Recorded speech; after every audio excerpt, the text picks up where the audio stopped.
Hello, Patrick. Hello, Alessa. This week we're talking about how track 1 went, and we had a lot of interesting comments and questions to our expert Paul on exploration and also deep sea mining. Did you see that? Yes, I saw that. Yeah, I think I agree with you. Basically, I saw that there were quite some good discussions going on.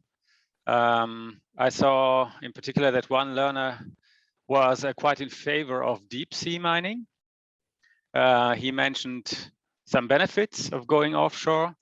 For example, that resources diversification and reduction of supply dependency would be an advantage.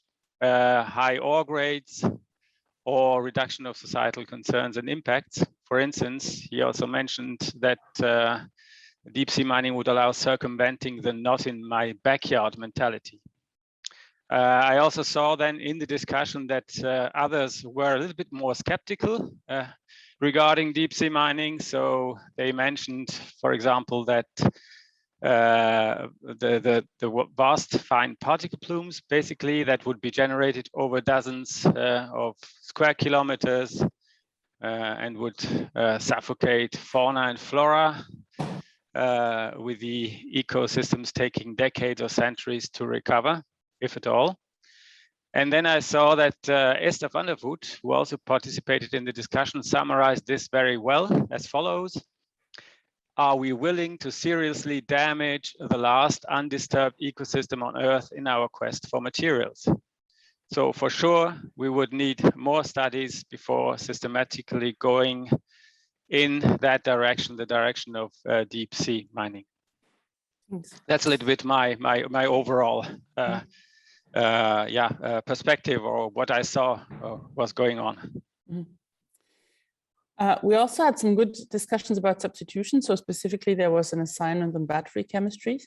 And one learner commented that as long as we don't have the CO2 tax system that regulates where you actually produce the material or the product, it's that this is actually needed. What's your thought about that? Well, first of all, that indeed there are big differences in the GHG emissions of electricity mixes per kilowatt hours used in battery manufacturing between regions and countries, even within Europe. Regarding carbon pricing as an incentive to change battery manufacturing locations to countries with lower GHG emissions per kilowatt hours, the learner you mentioned assumes that battery manufacturers still would let their battery being manufactured in countries with a lower or no carbon taxes and higher GHG emissions per kilowatt hours, such as, for example, China, because the battery would be more competitive. So, of course, the carbon tax and the GHG emissions per kilowatt hours situation might change. And there could even be other reasons to produce in a country with low GHG emissions per kilowatt hours, such as some European countries, for instance, because of the good infrastructure or political stability, or subsidies or low business taxes. But also I would remind that we have to consider that the components of a battery might originate from other regions or countries anyway. In such a case, such as currently typically from China or Japan. So as an alternative, the learner proposed a carbon border tax, which is currently being discussed by the European Commission to improve competitiveness of batteries manufactured in Europe.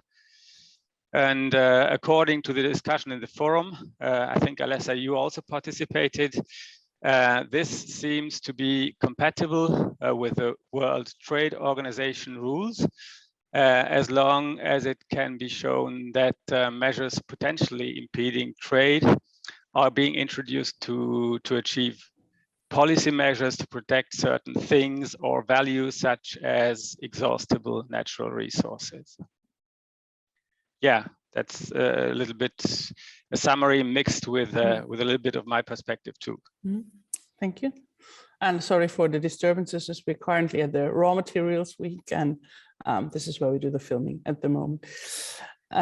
So one learner wrote an input that technological advancement beyond current best available technologies is needed to improve the efficiency of a product-centric recycling approach. Maybe you can elaborate on this as well a bit. Yes, I agree.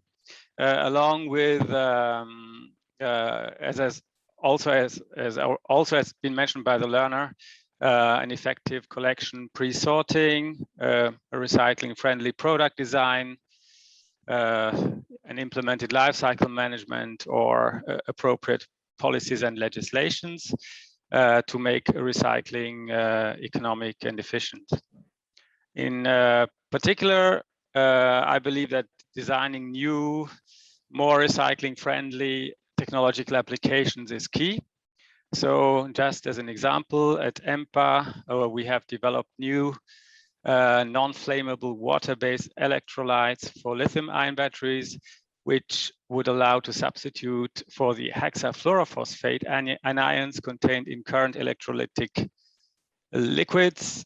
These hexafluorophosphates make recycling difficult and expensive because they decompose in toxic and highly corrosive hydrogen fluoride when in contact with water or humid air.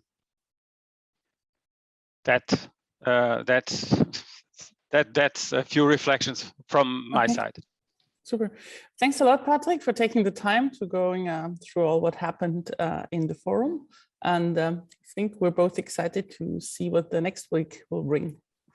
Absolutely. I wish you, the learners and the teachers all the best. Yeah, thanks. Bye. Bye.